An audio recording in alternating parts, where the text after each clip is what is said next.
Olá, como é que estão todas e todos? Eu queria hoje conversar um pouquinho com vocês sobre a história, até como historiador, né? Entender que a história ela é importante para a gente compreender o presente, né? Já que ela pulsa aí dentro do passado. O Brasil viveu um período aí na década de 60, segunda metade da década de 60, com uma ditadura militar imposta aí sobre um governo civil, e que levou a população e as instituições a terem uma certa limitação enquanto processo de atitude democrática.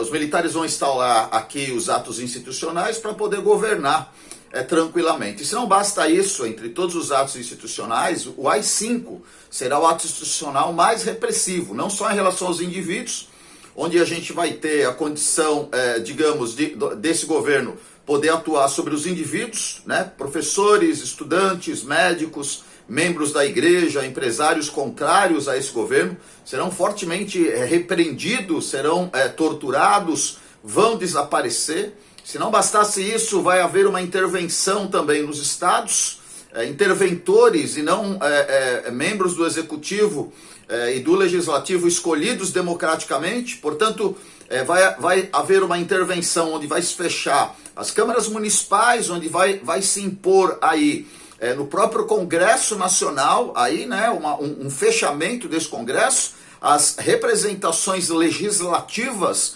dos estados também vão desaparecer e esse governo vai ter o controle ditatorial, né, dentro dos municípios, dentro dos estados. Não basta isso, né? Ao fechar o Congresso, ao fechar o Senado, ao fechar o Supremo Tribunal Federal, as leis não existem mais, né? E há uma imposição aí por parte desses militares que aumentam essa questão a partir da imposição do governo Médici em 68, quando Costa e Silva se afasta, e o civil Pedro Aleixo deveria assumir, a junta militar não permite isso, e a partir de 68 as coisas serão muito mais censuradas, perseguidas, desaparecidas.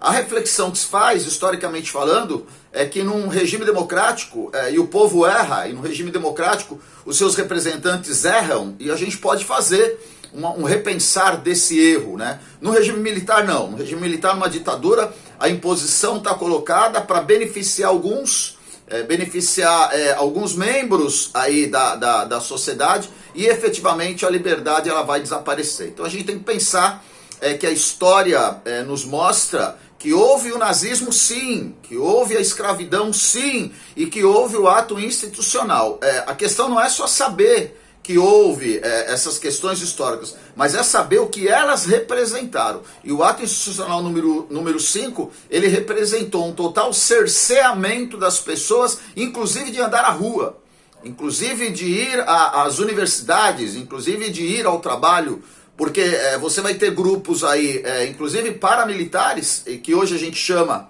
de milicianos, que vão controlar essas ações. Portanto, a gente tem que entender que a história ela é um contexto que precisa ser lido, né, que precisa ser construído, e trazer de novo um ato institucional, principalmente como foi o ato institucional número 5, é instaurar uma repressão, é instaurar uma ditadura, e isso a democracia não pode permitir. Nós precisamos ter os poderes livres, o poder legislativo, os legislativos, aí, as assembleias dos estados, as câmaras municipais.